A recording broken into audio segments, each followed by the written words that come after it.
రాష్ట్ర ప్రభుత్వ సచివాలయం ప్రాంగణంలో ముఖ్యమంత్రి రేవంత్ రెడ్డి ఎన్నో ఏళ్లుగా తెలంగాణ ప్రజలచే కొలువబడుతున్న తెలంగాణ తల్లి రూపాన్ని మార్చి నూతనంగా ఏర్పాటు చేసిన తెలంగాణ తల్లి విగ్రహ ఏర్పాటును వ్యతిరేకిస్తూ నిరసనగా ప్రత్యేక తెలంగాణ రాష్ట్ర సాధన ఉద్యమంలో సగౌరవంగా ఏర్పాటు చేసుకున్న తెలంగాణ తల్లి విగ్రహానికి ఈరోజు బీఆర్ఎస్ పార్టీ సిరిసిల్ల శాఖ అధ్యక్షులు జిందం చక్రపాణి ఆధ్వర్యంలో పంచామృత అభిషేకాలు నిర్వహించి నిరసన కార్యక్రమాన్ని చేపట్టారు. ఈ సందర్భంగా వారు మాట్లాడుతూ తెలంగాణ రాష్ట్ర సాధనలో కేసీఆర్ ఆనవాళ్లు లేకుండా చేస్తామనడం, అందులో భాగంగా తెలంగాణ తల్లి రూపురేఖల్ని మార్చి సచివాలయం ముందు ప్రతిష్ఠించారన్నారు. రూపం రంగు మార్చినంత మాత్రాన తెలంగాణ తల్లిని ప్రజలు మర్చిపోరని అన్నారు. ముఖ్యమంత్రి రేవంత్ రెడ్డి సంవత్సరం పాటు కాలయాపన చేశారని, ఏ ఒక్క పని కూడా చేయలేదని అన్నారు. రానున్న 4 సంవత్సరాలలో తిరిగి బీఆర్ఎస్ పార్టీ అధికారంలోకి వస్తుందన్నారు. ఈ కార్యక్రమంలో ఎన్ఏఎఫ్ఎస్సిఓబి చైర్మన్ కొండూరి రవీందర్రావు, పురపాలక సంఘ అధ్యక్షురాలు జిందం కళా చక్రపాణి, జిల్లా గ్రంథాలయ మాజీ అధ్యక్షులు ఆకునూరి శంకరయ్య ముఖ్య అతిథిగా పాల్గొనగా, వీరితో పాటు బీఆర్ఎస్ పార్టీ ముఖ్య నాయకులు, ప్రజాప్రతినిధులు, మాజీ ప్రజాప్రతినిధులు, నాయకులు, కార్యకర్తలు పాల్గొన్నారు. గౌరవనీయులు మన జిల్లా శాసనసభ్యులు ఎన్టీ రామారావు అన్న ఆదేశాల ప్రకారం ఈరోజు మన సిరిసిల్ల పట్టణంలో తెలంగాణ తల్లికి పంచామృతతోటి అభిషేకం కూడా చేసుకోవడం జరిగింది. ఎందుకంటే మన కొట్లాడి తెచ్చుకున్న తెలంగాణ రాష్ట్రంలోనే తెలంగాణ ప్రజలు గౌరవపడే విధానంగా మన తెలంగాణ మన తొలి ముఖ్యమంత్రి వారిలు మరి ఒక కిరీటంతో ఆభరణతోటి ఒక అమ్మవారి రూపంగా మరి ఒక చేతుల బతుకమ్మ, ఒక చేతుల కంకితోటి మరి కవులు, కళాకారులు అందరూ కూడా ఒక మంచి నిర్ణయం తీసుకొని తెలంగాణ తల్లిని పెడితే, మరి ఇప్పుడున్న కాంగ్రెస్ ప్రభుత్వము నిన్నటి రోజున మరి అంత మంచి తల్లిని మరి ఒక కాంగ్రెస్ తల్లిని పెట్టినట్టు మరి సచివాలయంలో కూడా పెట్టడం జరిగింది. ఎందుకంటే మీరు మీ సచివాలయంలో మీ కాంగ్రెస్ తల్లిని పెట్టుకున్నారు కావచ్చు, కానీ యావత్ తెలంగాణ రాష్ట్రంలో పల్లెల్లో కూడా తెలంగాణ తల్లి విగ్రహము మరి ఒక అమ్మవారి రూపంగా మరి అదే పూర్తిగా ఉన్నది. కాబట్టి మరి మీరు ఇట్లాంటి ఎన్ని చేసినా కూడా మరి రాబోయే రోజులలో మరి మళ్ళా మన బీఆర్ఎస్ ప్రభుత్వమే మరి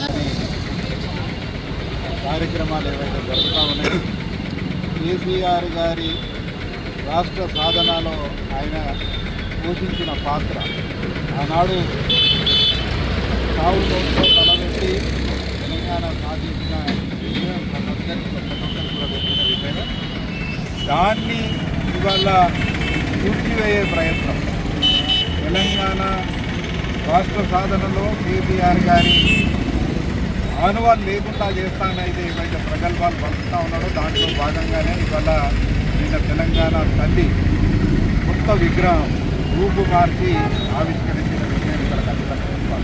తెలంగాణ తల్లి 2007లో ఉద్యమ సమయంలో యావత్ సమాజాన్ని ఏకం చేస్తారు. ఆనాటి మేధావులందరూ కూడా రచయితలు, కవులు, కళాకారులు, శిల్పులు అందరూ కలిసి రూపొందించిన ఈ తల్లి తెలంగాణ తల్లి 2007లో చేయడం జరిగింది. ఈ తెలంగాణ ఉద్యమానికి ప్రతీక, తెలంగాణ రాష్ట్రం ఏర్పడ్డాక సాధించిన విజయాలకు తెలంగాణ తల్లి ప్రతీక తప్ప ఇంకోటి కాదు. ఇవాళ ముఖము మార్చినంత మాత్రాన, విగ్రహం రంగు మార్చినంత మాత్రాన ప్రజలు ఏది మర్చిపోరు. ఒకటే చెప్తా ఉన్నారు, ఇవాళ రోజు ఈయన చేస్తున్న ఈ ముఖ్యమంత్రి రేవంత్ రెడ్డి గారు చేస్తున్న కార్యక్రమాలు ఏంటి? సంవత్సరం కాలయాపన చేసి ఒక్కటంటే ఒక్క చిన్న పని కూడా చేయక ప్రజల ఆలోచనను డైవర్ట్ చేసే ఒక ప్రయత్నం తప్ప ఇంకోటి కాదనే మాట మనకు స్పష్టంగా అర్థమవుతా ఉన్నది.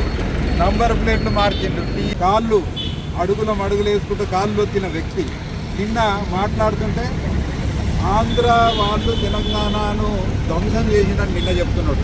వాళ్ళతోనే ఉండి తెలంగాణ రావద్దని ప్రయత్నం చేసినట్లుగా మొట్టమొదటి వ్యక్తి తెలంగాణలో ఎవరన్నా ఉన్నారంటే, తెలంగాణ ద్రోహి ఎవరన్నా ఉన్నారంటే ఆయన మన రేవంత్ రెడ్డి తప్ప ఇంకోటి కాదనేది మనకు తెలుస్తుంది. అటువంటి వ్యక్తి ఇవాళ మొత్తం ఉల్టా తిరిగి ఇవాళ తెలంగాణ రాష్ట్రం సాధించిన విషయం మొత్తం ఆయన భుజాల మీద వేసుకొని ఆయనే తెలంగాణ సాధించినట్టు ఇక్కడ చెప్తా ఉన్నాడు, అబద్ధాలు చెప్తా ఉన్నాడు.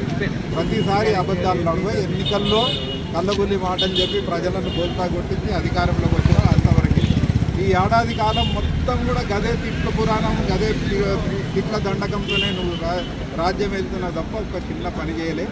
ప్రజల గురించి ఆలోచించి ఈ టైం ఈ విగ్రహాలను రూపులు మార్చేంత, ఈ చిహ్నాలు మార్చే సమయాన్ని తెలంగాణ రాష్ట్ర అభివృద్ధి గురించి ఆలోచించాలి. తెలంగాణ ప్రజానీకానికి ఏం కార్యక్రమాలు చేయాలో ఆలోచించే అధికారం వచ్చింది, ప్రజలు అధికారం ఇచ్చింది. అవకాశం ఇస్తే తెలంగాణను ఇవాళ లక్ష్యశామలం చేసి భారతదేశంలోనే అగ్రగామి రాష్ట్రం, నంబర్ 1 రాష్ట్రంగా తీర్చిదిద్ది ఇవాళ తెలంగాణ సుడిలతో విరాజిల్లుతున్న తెలంగాణను ఒక గరీబ్